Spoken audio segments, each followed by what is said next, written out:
Bonjour, est-ce qu'on entend comme ça? Ouais. Donc, bienvenue à cette session A3, Fake News Discovered, usurpation d'identité, fake vidéo, ou comment monitorer et gérer l'explosion des abus permis par les IA génératives. Donc, en fait, une nouvelle situation qui renforce déjà des problèmes qu'on a eus et aussi peut-être qui donne l'occasion de créer des solutions supplémentaires par rapport à celles qui sont déjà utilisées. Donc dans notre panel, nous avons, je commence par Véronique, Nicolas,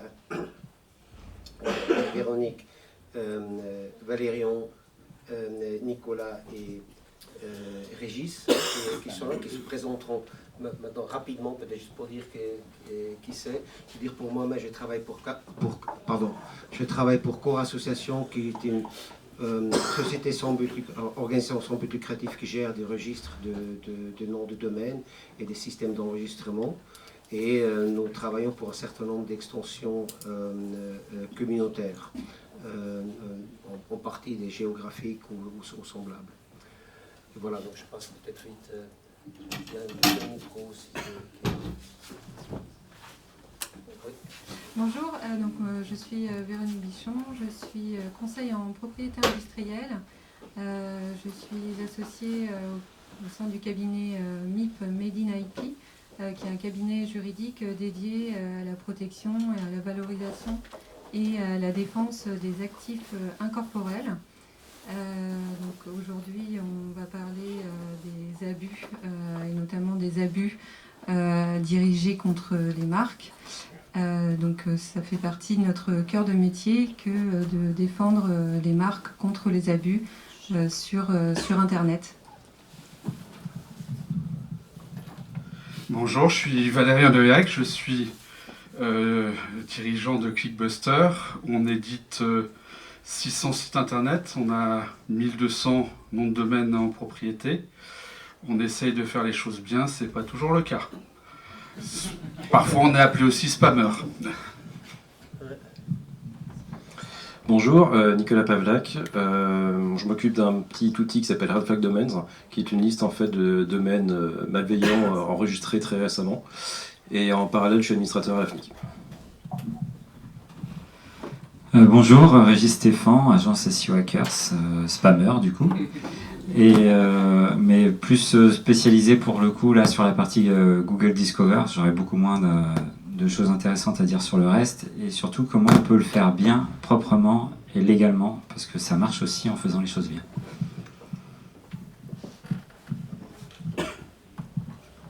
Il marche pas celui-là? Ok, j'ai pas réussi à faire marcher Pardon? Ça y est, ça il vient plus lentement. Donc, dès le moment où il s'apprête, je vais peut-être présenter quelques slides. Donc, je sais pas ce qu'il y a sur la slide, mais ça passe pas. ouais. Donc, okay. Il a décidé de ne plus m'afficher, mais... J'ai vu le lien.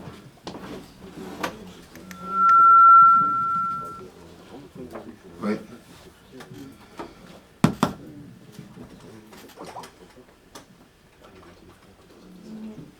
Je dois probablement réduire ça à un seul écran. Je sais pas ce qui se passait avec cet écran.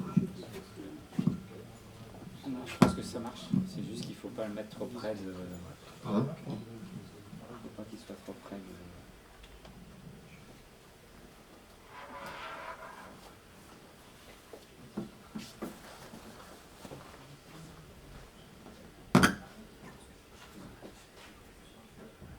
Est-ce qu'il affiche quelque chose, hein? Non. Voilà. Alors là, vous avez un magnifique clocking. Bon, moi je crois que je vais simplement... Est-ce qu'il faut arrêter lundi? Ah. Peut-être, ouais, j'ai pas compris comment tu... comment il faut utiliser ça. Je vais peut-être commencer par le constat que nous avons en fait avec l'IA un certain nombre de phénomènes qui n'ont pas été vus avant, et l'un d'entre eux, c'est justement ce que c'est de mettre dans le titre, c'était les sites de fausses informations promus par Google Discover. Donc ce qui était présenté à chaque utilisateur comme une source de nouvelles, déjà préparées sur la base des origines, pouvaient être utilisées ou abusées par des sources qui étaient en fait fausses, mais qui n'étaient pas reconnues comme telles. Donc il y avait par exemple un certain nombre de cas où une information totalement fausse du style une société allait fermer, et puis cette société n'allait pas du tout fermer, mais tout le monde croyait ça parce que ça était transmis par Google, puis en fin de compte les gens croyaient que c'était une information utile. Maintenant on voyait une vulnérabilité quand même fondamentale. J'ai mis une deuxième information dans ce contexte-là, qui était aussi dans les nouvelles, ça s'était arrivé il y a quelques jours, et un article Reuters qui disait que selon une analyse interne de Facebook ou de Meta, les revenus attribuables à de la fraude, des revenus de publicité, effectivement encaissés, attribuables à de la fraude, en 2024, s'élevaient à 18 milliards. Enfin, c'est 18 milliards de revenus payés par des fraudeurs. Donc il fallait que les fraudeurs gagnaient bien plus. S'ils avaient de quoi payer 18 milliards comme ça. La question de la définition des fraudes est encore, bien entendu, une question séparée. Ensuite, bon, on a lié à ça, les noms de domaine. Quel est le rôle des noms de domaine? Donc, j'aurais affiché 2 ou 3 cas que je trouve c'est souvent intéressant à voir. On voit quand même que dans beaucoup de fraudes qui sont livrées via l'intelligence artificielle ou des réseaux sociaux ou la combinaison, ou qui ont été créés par intelligence artificielle à la base, donc il y a beaucoup de possibilités. Les noms de domaine au niveau de la livraison du contenu malveillant jouent un rôle important. Bien entendu, ce n'est pas les noms de domaine dont s'occupent les gens ici, si ce n'est pas dans le sens de la défense contre ces noms de domaine. Mais là-dedans, il y a encore à nouveau beaucoup qui sont ce qu'on appelle, j'ai parlé, des noms de domaine poubelles. Donc on fait des noms de domaine qui n'ont strictement aucune valeur, mais qui sont enregistrés à grande échelle et qui sont sacrifiés facilement.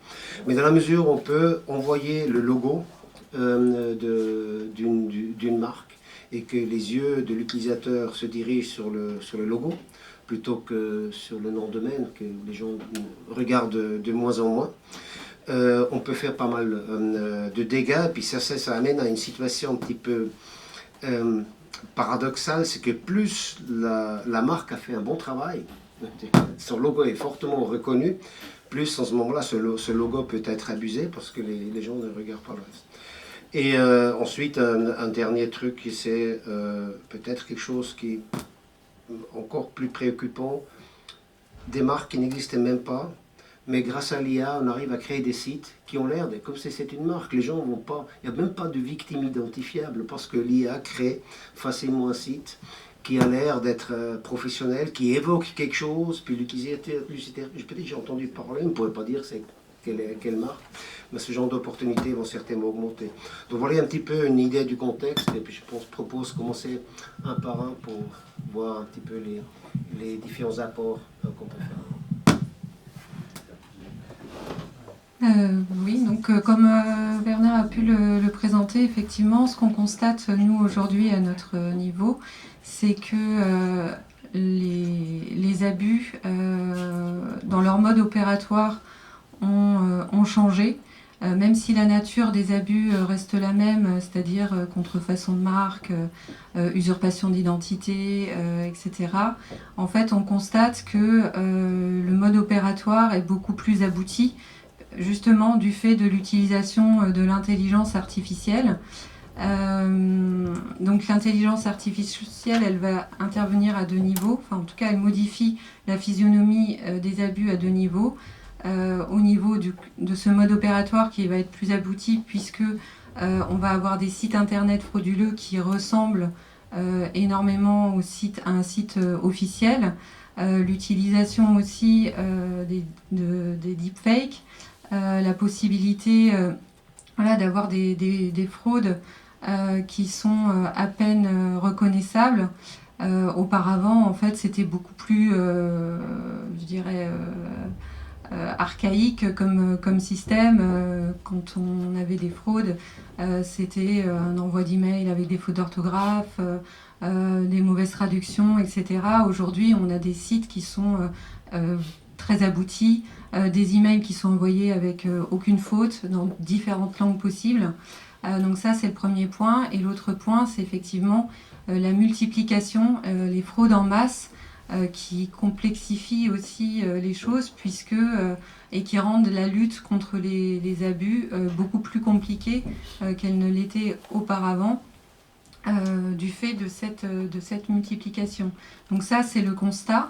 Néanmoins, on se rend compte que finalement, le point d'entrée de ces fraudes reste globalement le même, à savoir souvent la réservation d'un nom de domaine qui va être frauduleux, qui va contrefaire une marque, donc reprendre la marque ou une marque dans une version typo squattée par exemple, pour créer un faux site et ensuite attirer des consommateurs sur ce site pour générer des arnaques, soit attirer le consommateur sur un site frauduleux, soit utiliser le nom de domaine qui a été réservé pour créer des adresses email, envoyer des emails frauduleux et générer ainsi des fraudes. Donc finalement, même si on a une multiplication des atteintes et des abus, le mode opératoire reste le même, ce qui nous amène aussi, nous, en tout cas d'un point de vue en tant que juriste, à considérer que l'arsenal juridique existant, finalement, il fonctionne toujours, puisque ce sont les mêmes outils qu'on va utiliser, la même réglementation qui va s'appliquer, quand bien même aujourd'hui ces abus ont pris une dimension et une physionomie un peu différente. Donc notre arsenal juridique, c'est quoi? C'est l'escroquerie, la contrefaçon, la possibilité d'intervenir directement auprès des plateformes pour faire cesser les abus, et puis faire des plaintes contre les noms de domaine pour récupérer les noms de domaine, donc tout ce qui est plainte UDRP, plainte Cirelli et toutes les mesures qui ont été mises en place par les registres.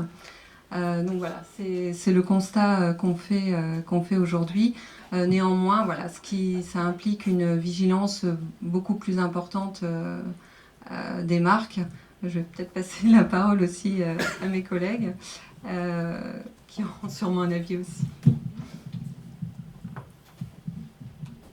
Bon, j'en ai un à gauche qui ne veut pas parler tout de suite, donc je vais prendre le relais. Moi, les abus, effectivement, j'en vois passer tous les jours, en fait.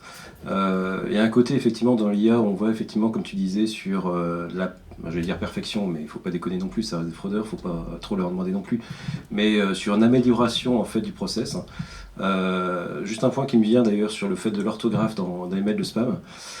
C'est de la fiction, mais j'ai lu un bouquin il y a quelques temps dont le nom m'échappe, mais je le retrouverai peut-être un jour, qui expliquait en fait, quelqu'un s'étonnait dans ce bouquin-là que pourquoi on a une faute d'orthographe, il y a plein de fautes d'orthographe dans le mail, en se disant ils sont pas crédibles, en fait on va bien aller voir les fautes. Et la théorie de l'auteur en fait c'était de dire que si on est suffisamment intelligent pour voir qu'il y a une faute, c'est qu'on n'est pas la bonne cible en fait. C'est que forcément on va voir le truc, on va pas tomber dedans. Et que si le fraudeur s'aperçoit que la personne n'a pas vu les fautes, ok, elle est peut-être un peu plus faible, entre guillemets, intellectuellement, avec moult guillemets, et elle va peut-être plus facilement tomber dans le truc. Donc ça, on aura peut-être toujours des fautes qui vont traîner pour cette raison-là. Après, l'apport de l'IA, le problème de l'IA là-dessus, c'est qu'on va avoir en fait une modification quelque part des données titulaires qu'on peut avoir sur un nom de domaine.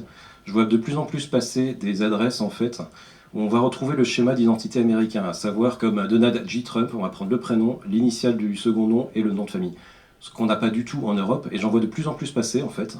Et ça, je pense sincèrement que c'est quelque chose qui a été automatisé derrière, un petit peu comme tout ce qui est fake identitaire, machin, où on va se générer une identité. Donc il y a cette capacité en fait aujourd'hui à générer une adresse qui est cohérente, qu'elle soit en France ou ailleurs, une identité qui est cohérente avec le pays, et paraître crédible en fait.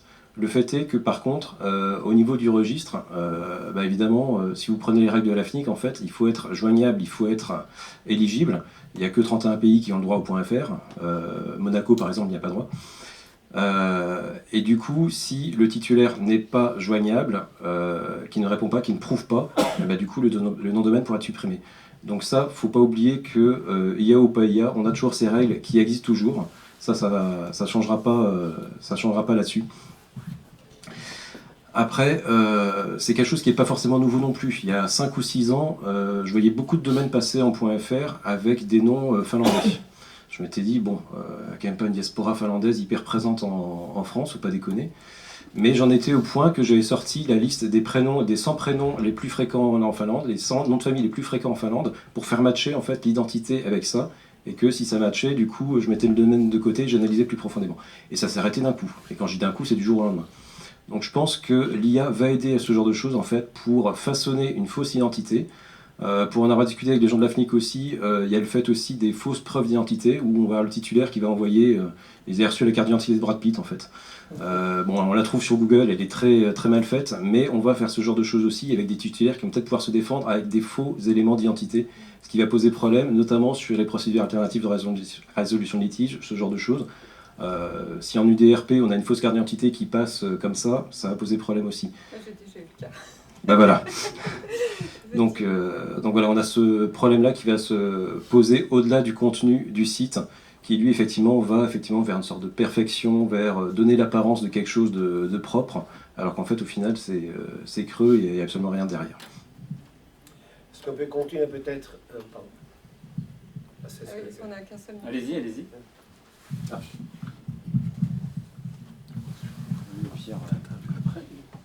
Je crois que comme contraste, avant de passer à peut-être l'aspect de régie, si Valérian peut nous parler un petit peu de la création du contenu utile sur la base de noms de domaine bien choisis et en fait à l'échelle, ça serait un complément disons, à l'autre perspective. Oui, alors la création elle est très très simple. Donc nous on travaille pour des éditeurs de sites, on travaille pour des commerçants, des petits commerçants qui peuvent vendre des savons, comme on travaille pour le 440. C'est-à-dire qu'on crée des sites dont l'utilité est de publier des articles pour les pousser, pour pousser d'autres sites en termes de référencement. Quand on a 600 sites internet, automatiquement ça induit de créer beaucoup de contenu pour ses clients et d'avoir des automatisations. Donc on travaille avec des outils qui nous permettent aujourd'hui de pouvoir publier des milliers d'articles par jour. On génère les photos, on génère les articles et on a une capacité de plusieurs milliers d'articles. Hier, on a publié 3600 articles. Alors c'est exceptionnel, de façon générale, c'est plutôt 600 à 1200 articles. Autant dire qu'on a une équipe de 12 personnes qui sont là en tant qu'intégrateurs pour vérifier les articles. On vérifie les articles, c'est pas pour ça qu'on les relit tous.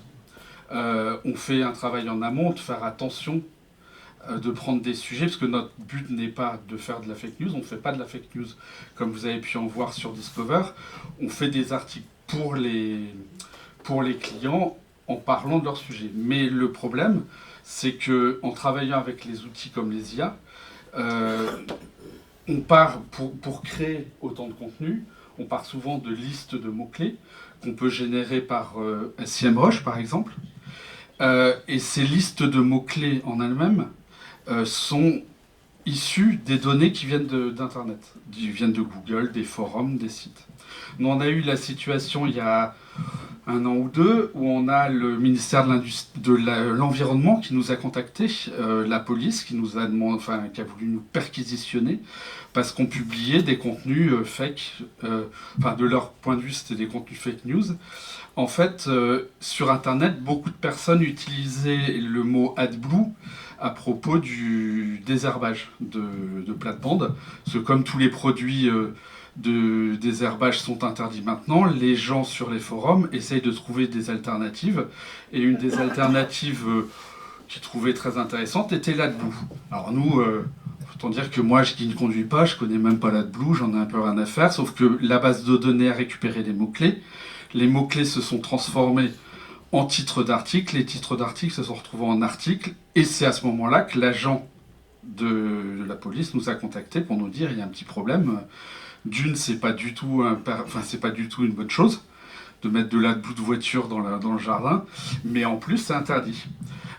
Et en fait, il est tombé très très dénu parce que son objet de l'appel, c'était de savoir absolument, il voulait absolument savoir qui était le rédacteur du journal. du journal.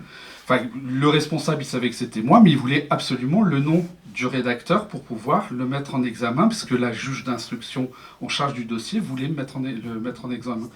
Donc quand je lui ai expliqué que c'était OpenAI qu'il pouvait aller voir à Los Angeles, bon, il n'a pas trop rigolé, mais après on a un peu discuté, parce qu'il était quand même très sympathique, et il est tombé encore plus dénu quand je lui ai expliqué que là, il est en train de me demander d'enlever un contenu, et que de par le process de Google, le simple fait, parce qu'évidemment nos contenus, on a un peu de chance, étaient bien positionnés en haut des résultats. Je lui dis, moi, il n'y a pas de problème, hein, j'enlève le contenu, mais demain, il y en a des nouveaux, parce que de toute façon, il ne peut pas ne pas y en avoir.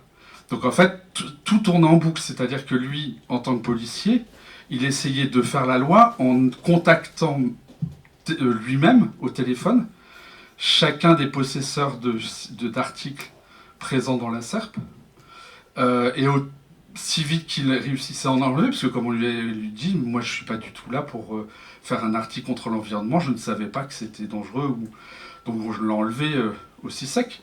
Sauf que les autres suivants l'ont enlevé aussi sec, sauf que d'autres articles revenaient en continuité. Le problème de l'IA, c'est ça, c'est que en fait, aujourd'hui, produire un article nous coûte quelques centimes.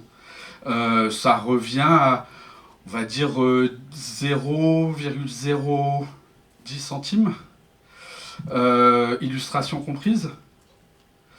Enfin, non, 0,10 centimes d'euros illustration comprise, tout le processus. Donc autant dire que si les personnes qui doivent faire la sécurité, surveiller les marques, doivent agir après les publications, c'est déjà trop tard. Quand vous pouvez publier, et nous on est les gentils en l'occurrence, on se présente en rigolant, mais quand vous avez le producteur des articles IA qui passaient sur Discover, qui sont un peu calmés, mais en général, pas mal d'articles Discover sont un peu border. Les quelques sites en question, c'était des sites qui généraient 600 articles par jour. Pour un site, non, nous c'est sur 600 sites. 600 articles par jour, pour faire en sorte de toquer dans Discover, essayer de récupérer le plus de trafic possible, rapidement, et d'encaisser le plus de fric. Donc autant dire que tout va très très vite. Donc la marque qui se fait attaquer dans l'article qui est fait pour Discover, le mal il est déjà fait, c'est-à-dire que l'article il est lu. Donc en fait, les choses vont tellement vite que maintenant les marques qui en ont besoin auraient tout intérêt à essayer d'agir en amont, c'est-à-dire à faire en sorte qu'il y ait du contenu sur leur propre site. Ce matin, on parlait des TLD de marques pour essayer de s'assurer d'avoir des contenus d'information fixes, fiables, et pouvoir justement se baser sur ces contenus, ou de pouvoir faire des publications sur des sites internet pour faire en sorte d'avoir le plus de publications possible avec des articles de qualité, plutôt que d'attendre que ces contenus soient transformés. Voilà, parce que ça... Si je peux rajouter quelque chose, c'est que il y a des outils juridiques, vous disiez qu'il y avait des outils juridiques pour contrer ça, mais par exemple, parce que je travaille avec Valérian, pour un article qui nous a fait sauter, ils ont mis 8 mois à nous trouver et à nous contacter. Oui, parce qu'en amont, Donc, il y a un travail aussi en amont, si on est que dans la réaction, effectivement, on subit. Et ce qu'il faut, c'est aussi avoir une stratégie de monitoring, donc surveiller.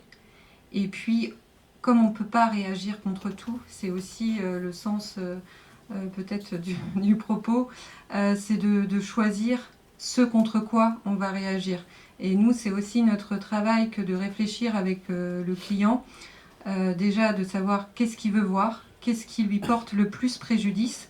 Donc si on est par exemple sur une marque dans le prêt-à-porter, ce qui va lui porter préjudice, ça va être des sites internet, des faux sites où le consommateur va acheter quelque chose et ne jamais rien recevoir, par exemple, parce que en termes d'image, c'est pas terrible. Et puis c'est surtout qu'après, le service client se retrouve complètement sous l'eau avec des plaintes consommateurs. Donc lui, son objectif, ça va être de réagir contre ces faux sites. Donc quel type de monitoring on peut mettre en place pour détecter ces abus-là. Et ensuite réagir de manière ciblée contre les abus qui lui portent réellement préjudice. Mais oui, si on n'a pas de stratégie, on est dans le flou et surtout on n'a pas la réaction adaptée. Ça m'intéresserait de voir dans ce contexte justement un peu ce que Régis au niveau de la logique de Discover aurait à dire de sa perspective, disons représentant comme des clients qui veulent communiquer quelque chose. Alors, sans peut-être... J'ai tenté. Il faut en éteindre un. Comment on l'arrête? Moi, c'est coupé, moi. Moi, c'est coupé déjà. Ça faisait quand même... Sans forcément rentrer de suite, mais s'il y a d'autres questions, pas de problème.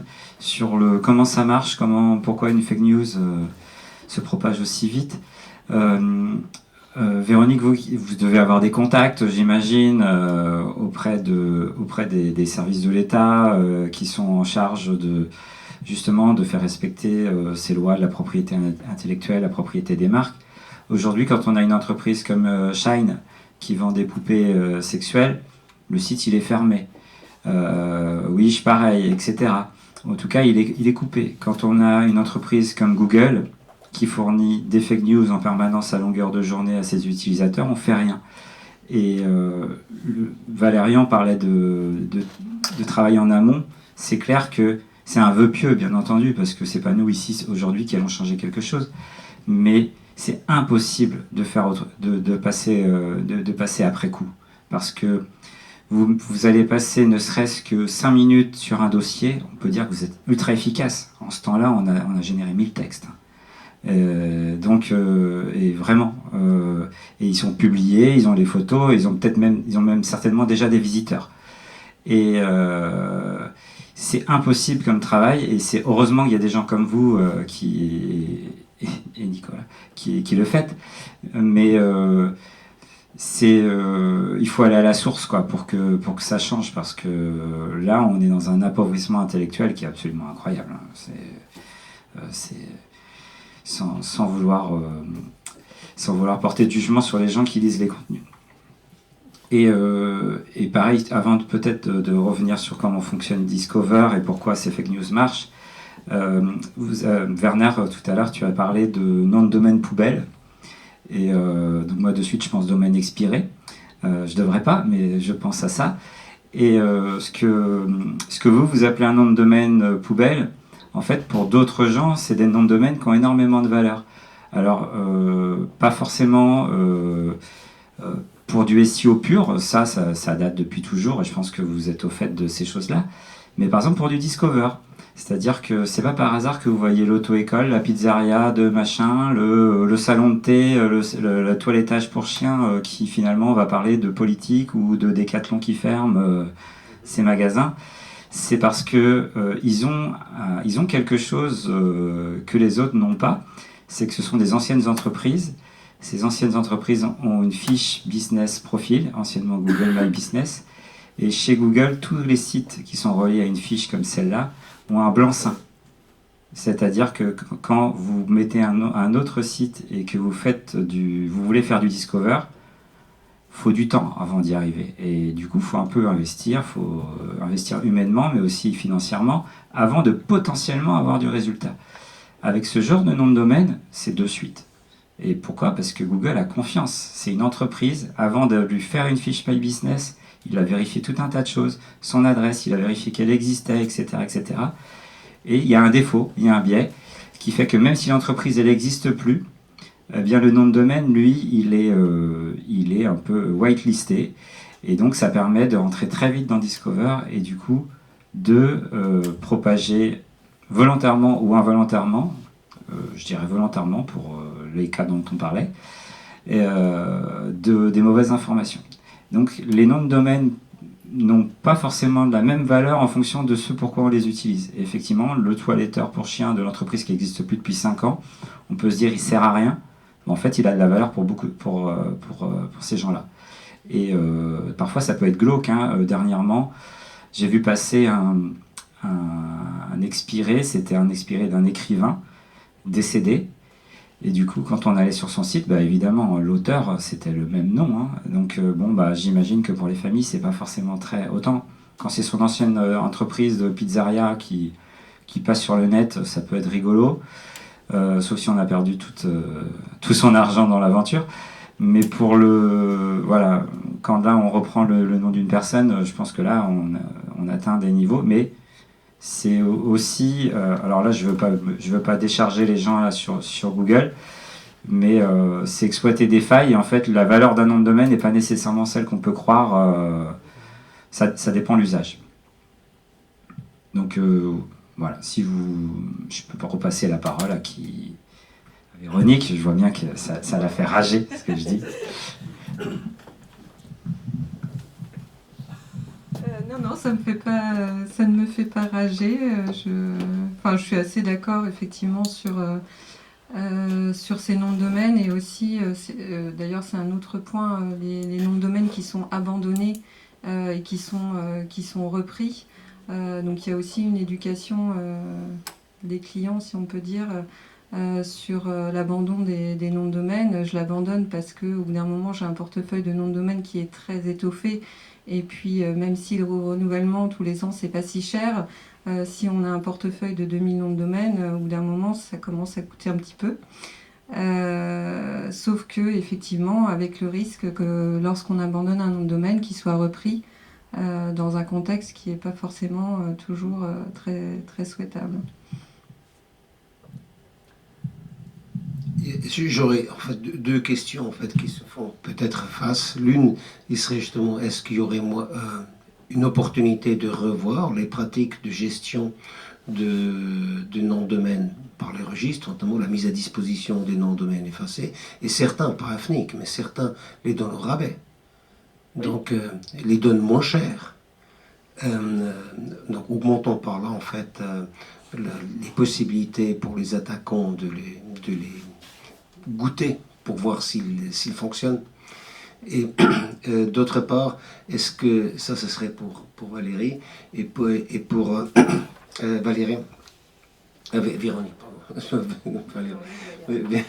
Et pour Valérian, ce serait en fait les mots connexes. Est-ce qu'il y a un danger de surenchère, de mauvaises pratiques dans le domaine de la production? Donc en fait, ce qu'on est poussé à la mauvaise pratique, disons, on n'a pas assez de facteurs qui poussent dans le bon sens. En fait, la majorité des éditeurs qui ne sont pas...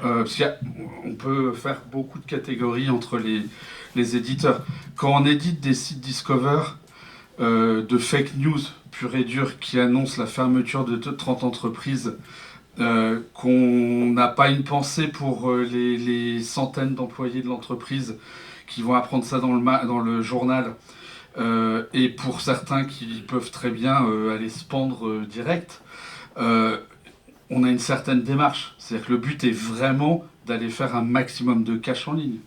Maintenant, c'est un choix éthique.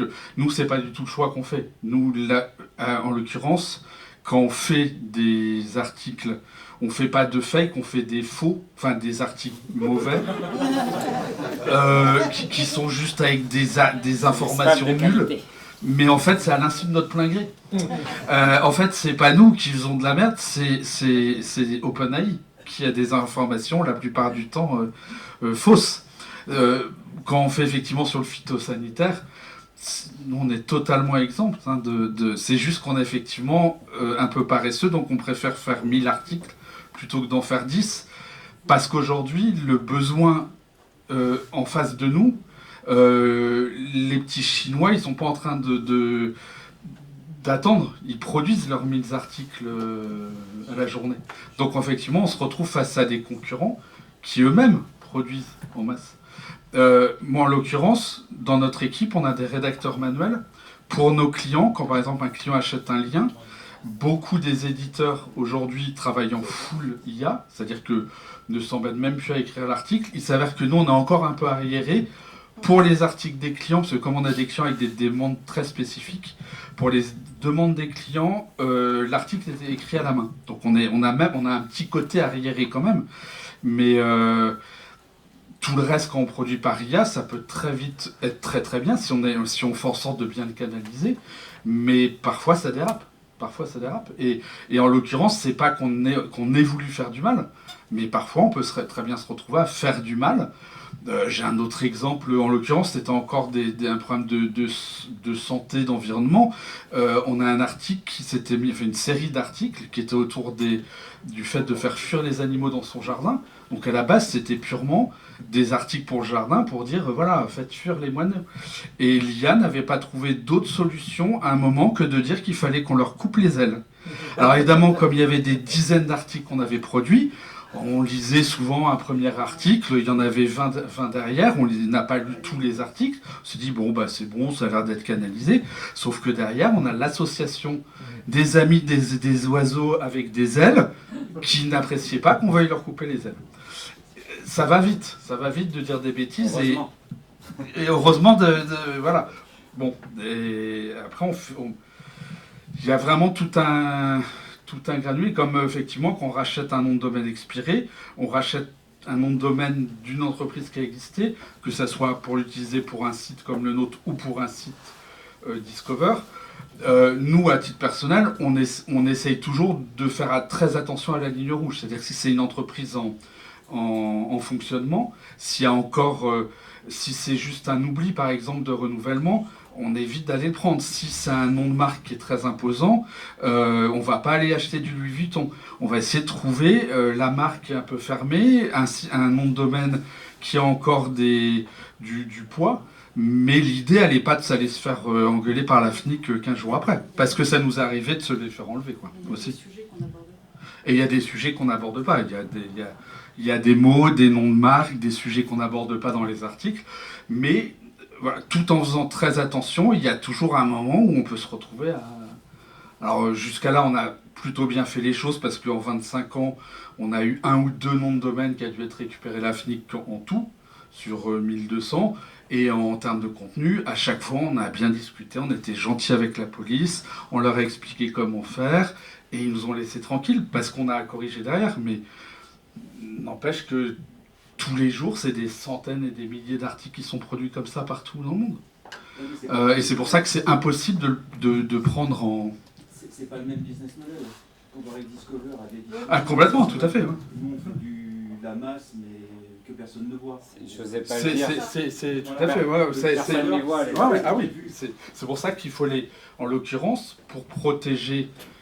pour essayer de contrôler la situation, ça serait d'intervenir en amont au niveau des LLM, au niveau d'OpenAI.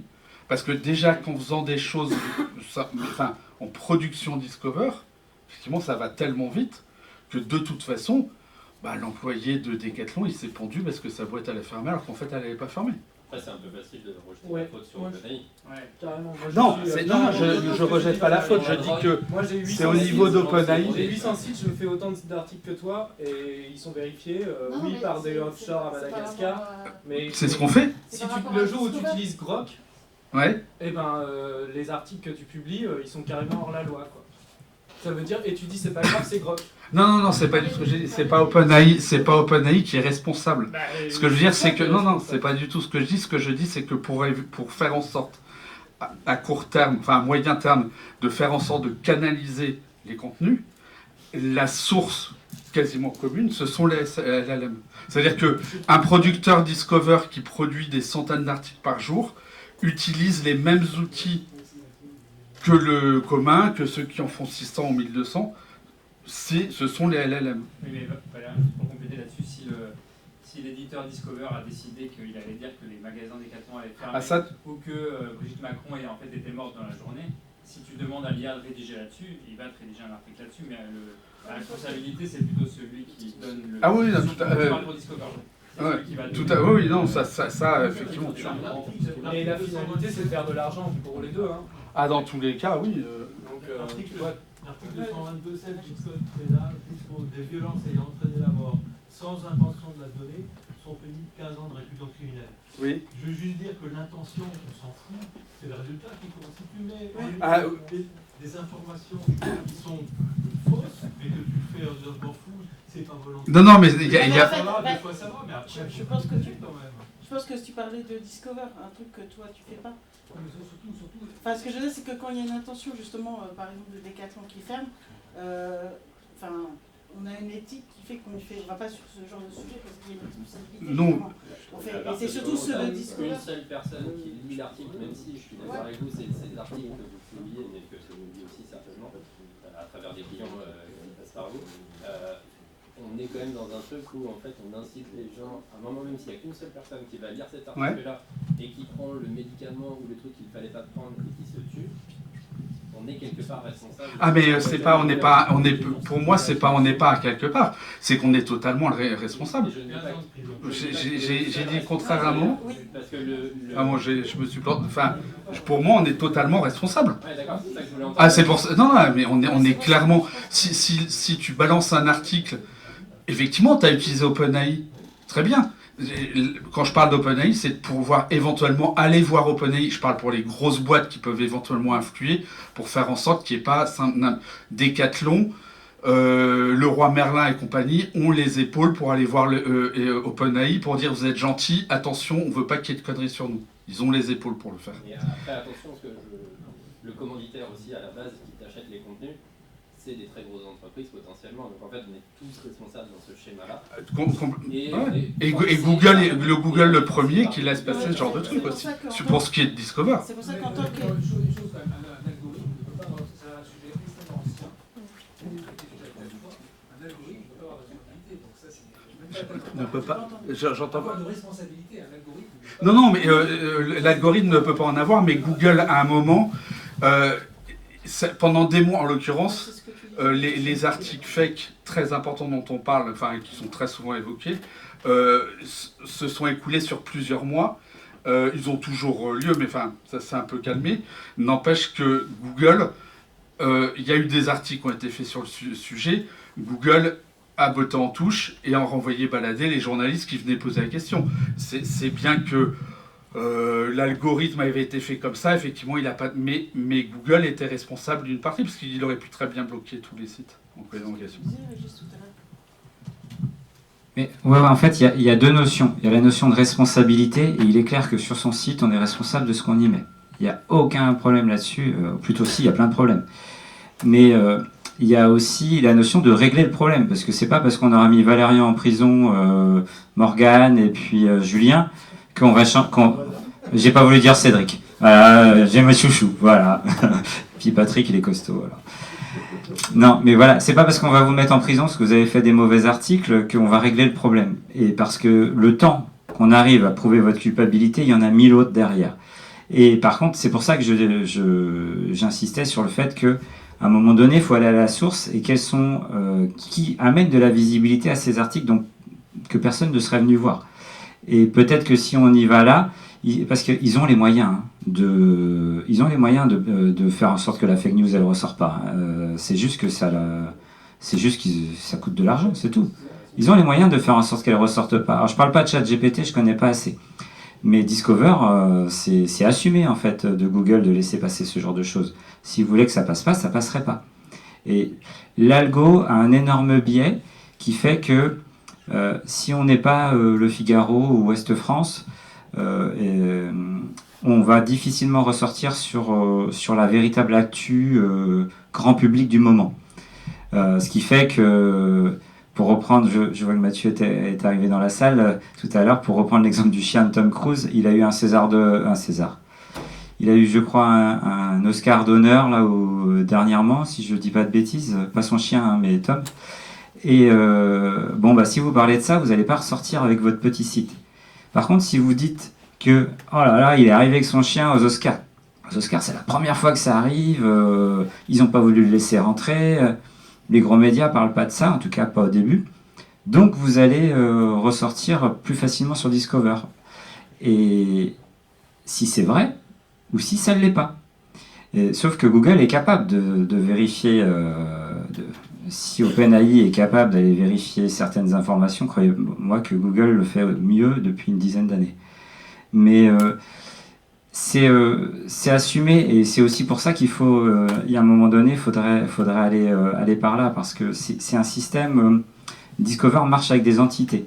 Pour pouvoir ressortir dans Discover, il faut essentiellement parler de choses pour lesquelles il sait exactement. Tom Cruise, il sait qui c'est. Il est né telle date, il a été marié à un tel, et il a fait différents films, et donc il sait qui c'est. Et vous allez ajouter une autre entité à côté qui éventuellement, si possible, il le connaît aussi, et vous allez amener un article.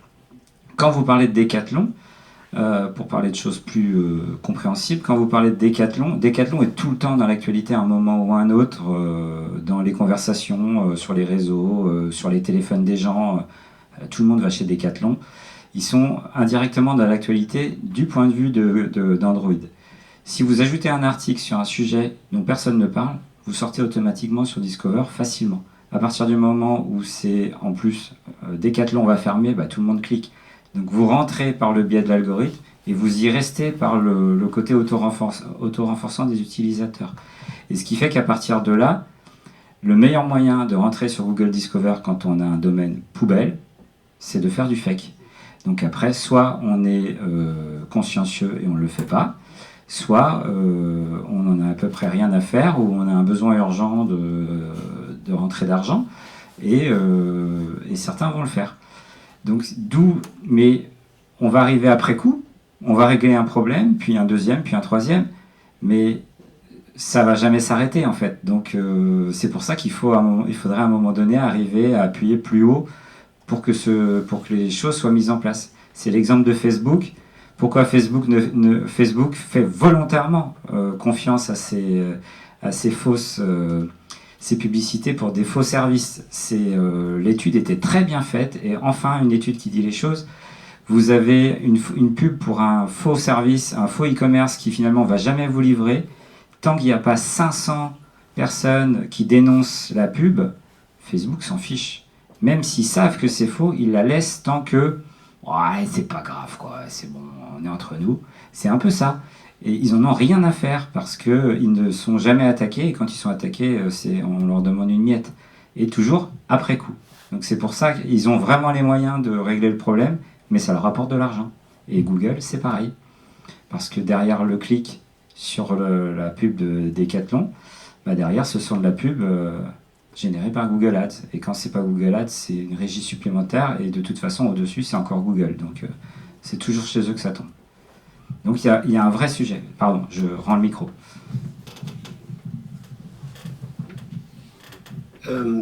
Je crois que justement, c'est que dans cette diversité, disons, d'opinions, comme ce qui a été exprimé, c'est qu'il y a une surenchère vers la mauvaise pratique.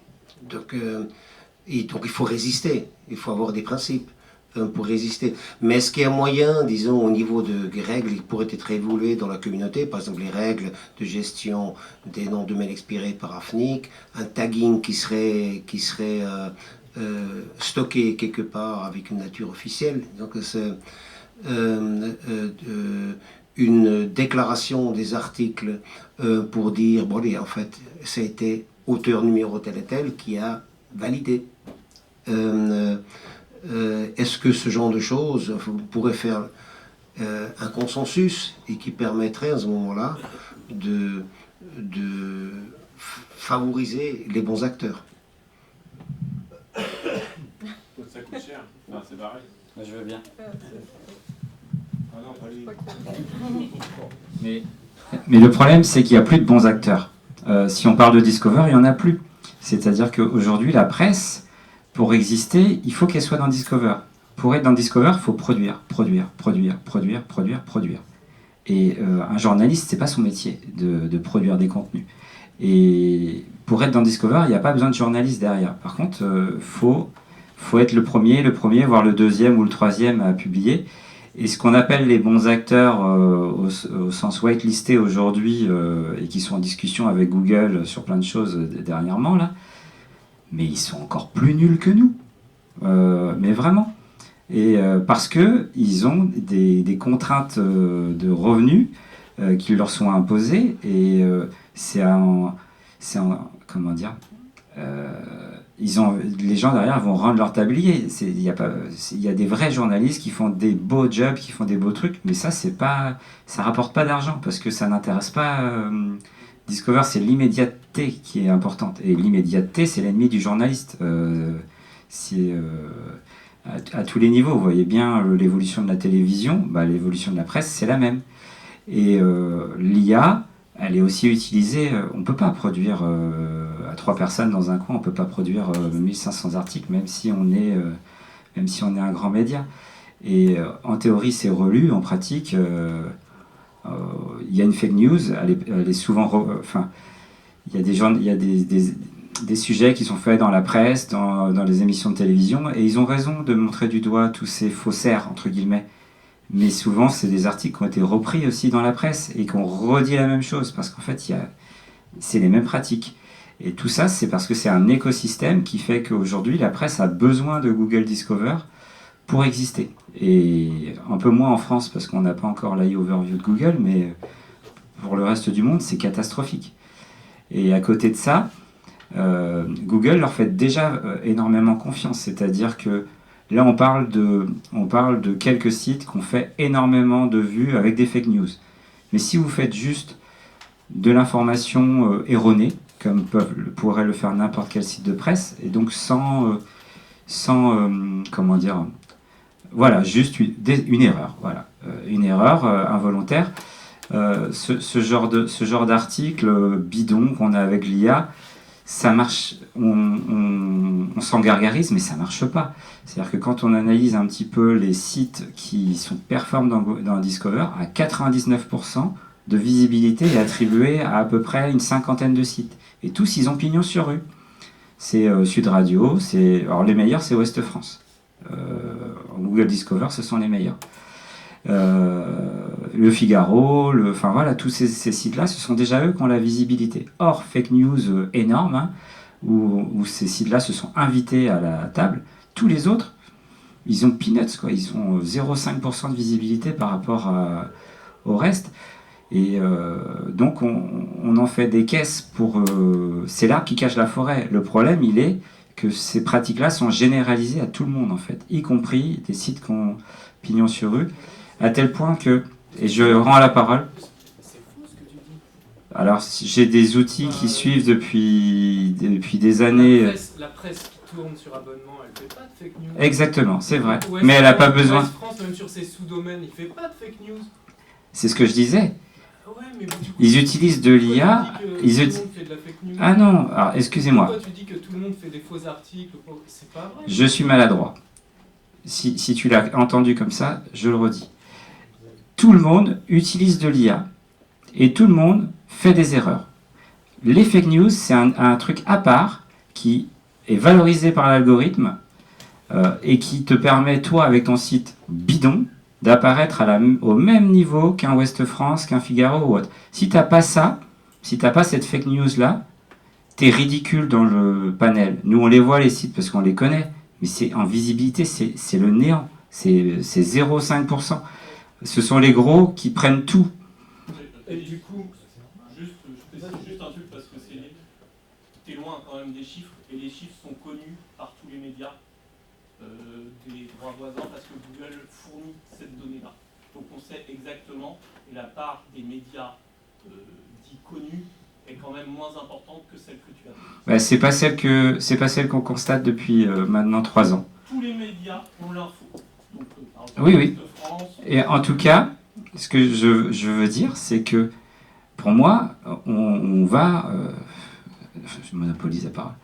Pour moi, il y a un vrai danger avec cette course à l'échalote là de Discover, c'est que moi, j'ai pas confiance en fait dans les articles que je lis. Et pour parler d'un sujet que tu connais bien, j'ai pas envie de lire l'équipe parce qu'en fait, ils sont dans la même course à Google Discover. Google a créé ça. Voilà. Et en fait, ça, on ne peut pas on peut pas lutter contre après coup, quoi. Même les sous-domaines de Ouest France, ils ont un boost énorme. Ils ont un boost énorme dans Discover. Voilà. Désolé si j'étais maladroit. Mais après, tu as dit info erronée, et il y a une différence entre info erronée et fake news. mais c'est exactement ça, parce que derrière l'IA, il y a des erreurs. Et pour le coup, des grands médias qui donnent des infos erronées, ça arrive. Bah, de plus en plus, parce que... Voilà. Mais c'est pas... C'était tout le temps, presque. Ouais, c'est dans son dialogue. Excuse-moi, il y a une manière de dire les choses. Oui, La oui, sémantique, on fait reconnaître Alors, le travail de sémantique. elle est à la même hauteur que sur un site bidon, parce qu'on a les mêmes outils finalement. C'est ça que je veux dire. Ils font les mêmes... Ah, tu... Je pense qu'il faut un vrai travail. Ils sont en général. Vous avez raison, monsieur, les journalistes font un vrai travail, mais c'est pas eux qui publient les articles qui vont dans Discover. Ils font des vrais travaux hyper intéressants et que je lis avec plaisir. Et je regrette qu'on n'ait pas plus ça. Alors, ça dépend des médias, parce que moi j'ai travaillé dans... Je passe le micro.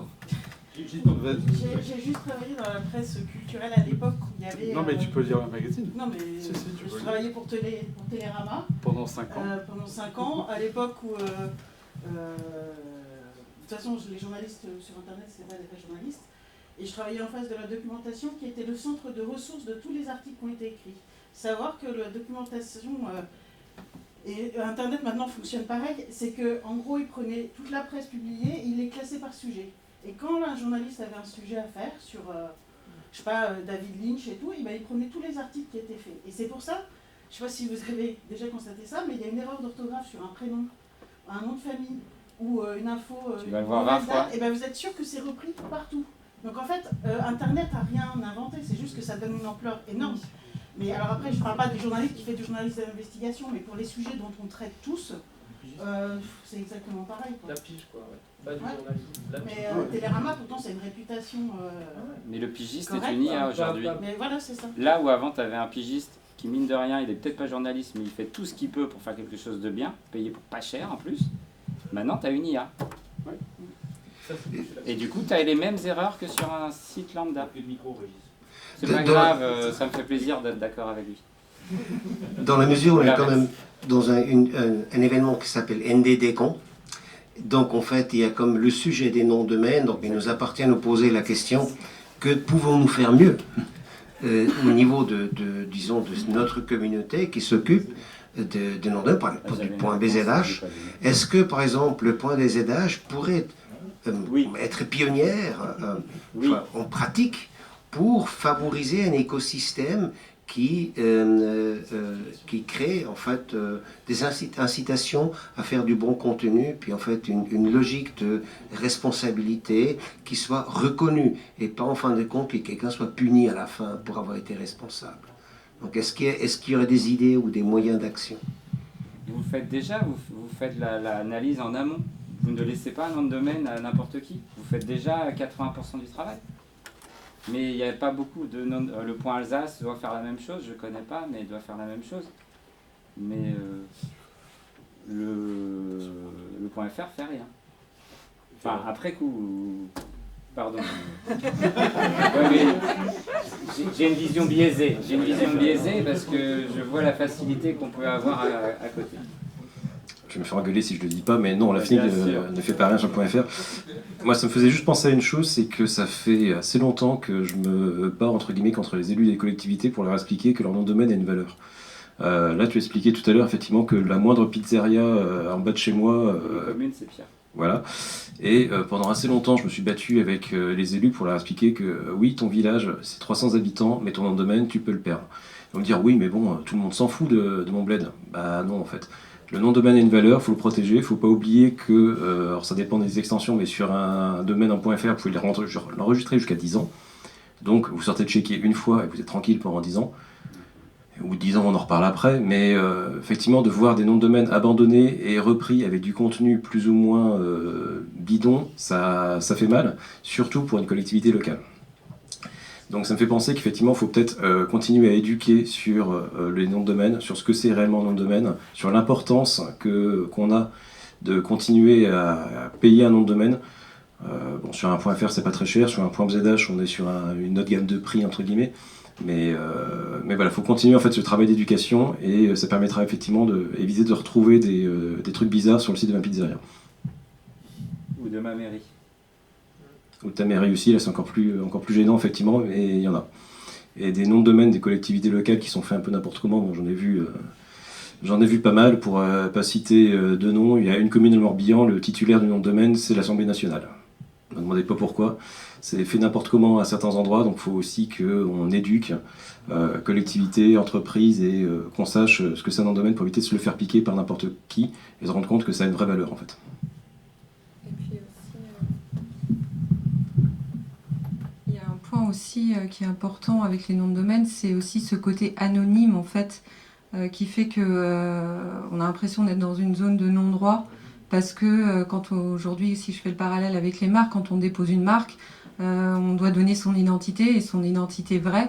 Quand on réserve un nom de domaine, on peut passer par un proxy, mais aussi les données sur le Wiz sont cachées.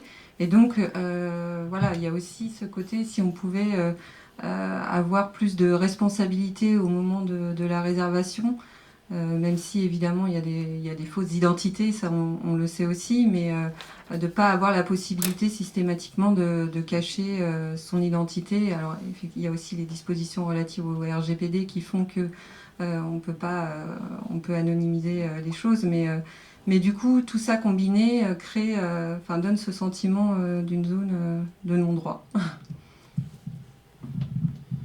J'en profite justement, vous le savez tous, sur le .fr, sur un titulaire personne physique, les données sont cachées dans le WIS ou le RGPD. C'était mis en place avant le WIS ou RDAP, autant pour moi. C'était mis en place avant le RGPD. Il ne faut pas oublier qu'en tant qu'ayant droit, vous avez le droit en fait de demander la levée d'anonymat. Ayant droit ou marque approchante, non approchant. Mon nom de famille c'est Pavlak, dès qu'il y en a un qui dépose un nom de domaine qui ressemble à mon nom de famille à 2-3 lettres près, je fais la demande et je regarde si c'est pas quelqu'un qui m'en veut entre guillemets un peu personnellement. Mais je peux le faire parce que voilà. Faut pas oublier qu'en tant qu'ayant droit, un ayant droit peut le faire et il faut le faire en fait. C'est pas parce que la donnée n'apparaît pas publiquement dans le WIS qu'on ne peut pas le faire. Faut pas hésiter en fait à demander la levée de l'anonymat.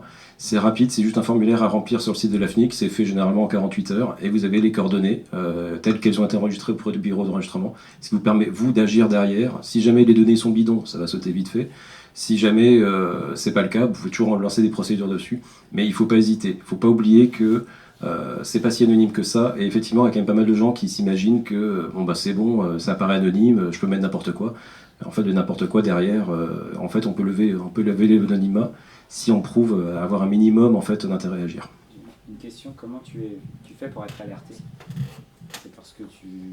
Comment moi je fais pour être alerté? Ouais. Enfin, comment nous on pourrait faire? Si sur mon nom j'ai quelqu'un qui le dépose, comment je fais pour le savoir? Alors sur ton nom à toi, sur le .fr, tu as l'AFNIC qui communique la liste des domaines qui ont été enregistrés la veille. C'est le cas sur d'autres TLD aussi, sur le .li, sur le .ch par exemple. Curieusement en Pologne, tu n'as pas la liste des domaines enregistrés, tu as la liste des domaines supprimés. Ils font exactement l'inverse. Je sais pas pourquoi. Du coup, tu as cette liste-là. Après, c'est une liste format texte en fait, et tu peux récupérer la liste et puis faire du traitement juste sur ton nom par exemple. Ça peut se faire comme ça. Après, sur les ayants droit, alors je vais pas se faire de pub pour ma paroisse, mais effectivement sur Red Flag Domains, du coup, ça permet aussi de jeter un œil et puis de voir si on n'a pas le nom de sa société qui apparaît, même si je peux pas tous les voir non plus. Mais sur le .fr, il y a ça. Sur les extensions ICANN.com.net et les GOTLD, il y a un service de l'ICANN qui s'appelle CZDS. J'ai oublié la signification exacte. Il faut juste montrer patte blanche, expliquer pourquoi on veut y accéder. Et vous pouvez récupérer la liste intégrale des zones en .com, en .net, .alsace, .bzh. Sur le .com, c'est un petit peu long parce que de mémoire, décompressé, le fichier il fait 20 gigas.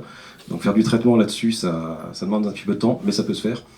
C'est un service gratuit, donc ça vous pouvez surveiller en fait votre marque aussi sur ce genre d'outils. Maintenant, le mieux c'est encore de demander à des sociétés spécialisées. Vous avez Namesheet, vous avez Solid Names, vous en avez d'autres. C'est encore de passer par ce service-là. Je crois que Solid Names, il y a une offre qui est quand même assez facile d'accès aussi et qui peut correspondre à beaucoup d'usages. Il ne faut pas hésiter à faire appel à ceux qui savent aussi. Je dis pas ça pour rien. On a encore le temps pour 2 ou 3 questions. 2 minutes. Là-bas, il y a Mathieu. pour apporter une précision sur le point BZH.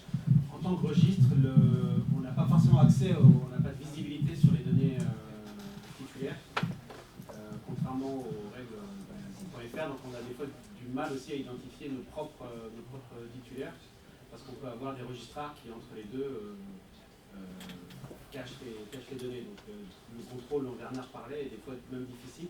On voudrait mieux connaître nos titulaires, et je me corrigerai si je me trompe, Bernard, mais je crois qu'on n'a pas le droit normalement de les contacter directement. C'est un frein pour le développement d'une extension. Sur le BZH, je pense qu'on ne vous êtes pas trop exposé au cybersquatting, parce qu'on est sur une extension qui n'est pas premier prix, on va dire, et puis il y a des critères aussi d'entrée. Les extensions qui sont très exposées aux fraudes, c'est plutôt des extensions des extensions même qui sont gratuites à la réservation ou qui coûtent pas grand chose. Donc je pense que oui, sur des registres comme celui-ci, il y a moins de risques. Juste dans ce contexte-là, je crois que l'idée de ne pas avoir le droit de contacter n'a jamais été formalisée. Et je peux dire, par exemple, dans le cas du point sport, où je suis responsable pour une partie en fait, ces mêmes routines que le registre contacte le titulaire pour vérifier l'identité, pour avoir des informations complémentaires, c'est simplement trop risqué. D'avoir quelque chose d'aussi, parfois aussi attrayant, ce que peut sortir en point sport, même si c'est une grande marque, c'est vraiment cette marque. Parce que c'est trop dangereux si c'est avec quelque chose d'aussi attrayant que le point sport. Donc en fait, je crois que de nos jours, ça s'accepte quand même très très généralement. Peut-être même une automatisation serait souhaitable.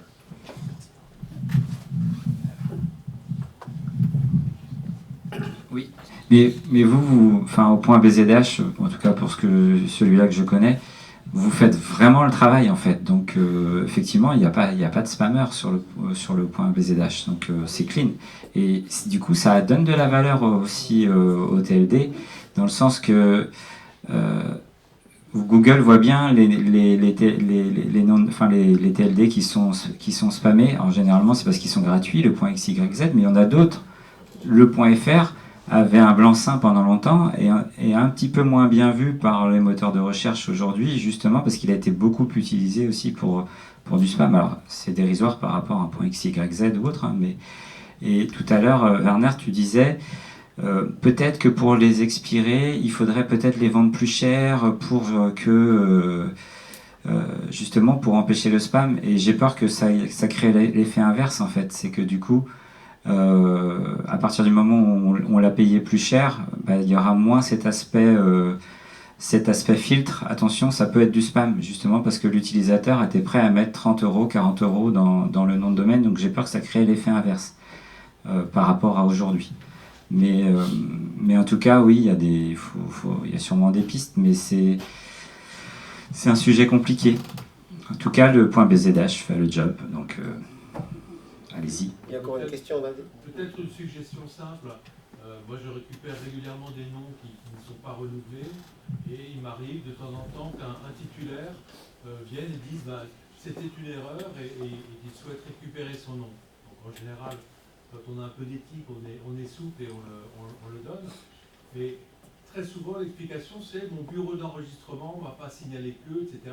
Comme de communication avec le bureau. Est-ce que le registre ne pourrait pas, à partir du moment où un domaine n'est pas renouvelé par un bureau d'enregistrement, adresser un message directement au titulaire en lui disant, voilà, votre nom de domaine n'est pas renouvelé, il va tomber dans quelques jours, est-ce que vous confirmez bien ? Il n'y aura souvent pas de réponse, mais il y aura de temps en temps quand même quelqu'un qui dit c'est une erreur et qui pourra le récupérer lui-même. Tous les services le font, je pense déjà, mais je pense que tout ça se fait. Par contre, il y a un cas où, malgré toute la bonne volonté, ça peut arriver, enfin, du peu que je connaisse, c'est quand vous êtes en renouvellement automatique et qu'il se passe un problème au niveau du paiement. À partir de là, si le nom de domaine il a de la valeur, vous êtes à peine rendu compte que le paiement n'était pas passé, qu'il vous appartient déjà plus. Là, tu parles bien du niveau du bureau d'enregistrement, et moi je disais que c'est au registre éventuellement de chanter après le non-renouvellement et d'adresser juste un message de confirmation au titulaire en chantant le bureau d'enregistrement qui peut avoir effectivement fait une erreur. Alors je vais peut-être dire une bêtise, mais dans la mesure où on a perçu déjà les mails du BE, je vois pas pourquoi on recevrait celle du registre aussi. Ouais. Bah, parce que l'erreur, elle se retrouve, elle peut se retrouver au niveau du BE. Ah, tu veux dire quand le BE m'a fait son travail? Oui. Il faut changer de BE. Oui, mais là c'est un peu grave. Ah, t'as un PS, oui. Un truc qui me vient à l'idée, qui n'est pas forcément hyper connu, sur le point PL, il y a une petite particularité. Vous pouvez mettre en fait une sorte de, comment dire, vous pouvez vous prépositionner sur un nom de domaine. En fait, vous pouvez payer une option pour pouvoir être le premier à le reprendre quand il tombera dans le domaine, quand il sera abandonné. Ça coûte cher, ça coûte aussi cher que de payer le vrai nom de domaine en fait. Mais ça peut permettre aussi de se rendre compte qu'il y a quelqu'un qui est intéressé, donc du coup on a un intérêt à le garder. Que si on l'abandonne, il sera aux mains de quelqu'un d'autre qui aura priorité pour le prendre. Est-ce que ça, du coup, ça encouragerait pas certains à se rendre compte qu'effectivement le nom de domaine a une valeur et qu'on n'a aucun intérêt à le laisser tomber? Pourquoi pas? Après, je pense que la bataille, en tout cas les noms de domaine qu'on récupère tous, c'est souvent des entreprises qui ont coulé ou des gens qui... je pense que c'est à la marge. Le délai est peut-être pas assez long. Il ne faut pas oublier aussi qu'il y a 30 jours effectivement de rédemption, ce genre de choses. C'est peut-être pas assez long. À voir. Bah, pour nous, c'est trop long, mais pour une vraie entreprise, c'est pas assez long. Est-ce qu'on a encore du temps? Parce que c'est 15h15. Il y a d'autres sessions. On a démarré plus tard aussi. Ah, on a démarré plus tard? Ouais, donc l'autre session va aussi être plus tard? Au moins demander à Benjamin au fond. Ah bah, il nous dit que c'est terminé. Ah oui. C'est terminé. Voilà. Merci beaucoup.